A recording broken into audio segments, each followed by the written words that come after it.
პირველი რა თქმა უნდა ეს დამოკიდებულია გარე ტემპერატურაზე.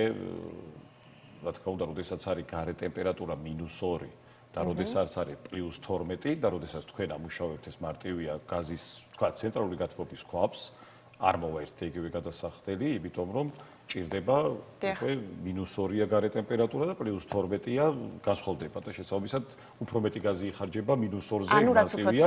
ხო, რაც უფრო ცივა, რა თქმა უნდა, ავტომატურად მეტი დათვით მუშაობს. ოპტიმალური ტემპერატურა ბინაში არის 20-21 გრადუსი ყველა ჩვენ ბინაში, რაზეც უნდა გავათვალოთ ჩვენი ბინა. თითოეული 1% თუ მოვიდოვებთ, რომ 22-ზე, 23-ზე ავიყვანოთ ჩვენ ბინაში ტემპერატურა, დაახლოებით 6-7% ზრდის მოხმარებული გაზის ყოველთვიურ საფასურს. აი ეს ყველა ფაქტორი, ამ ყველა ფაქტორზე, რა თქმა უნდა, თერმოიზოლაცია კედლების, გარე კედლების, რა თქმა უნდა, მოქმედებს თვითონ აბონენტის სურვილი რა ტემპერატურა უნდა და მისთვის კომფორტულია სახში, შეიძლება თქვენთვის კომფორტული იყოს 18 გრადუსი და დაუწიოთ მერე, როდესაც 18 გრადუსს მიაღწევს თქვენ ბინაში, მაგრამ ჩემთვის კომფორტული იყოს 24.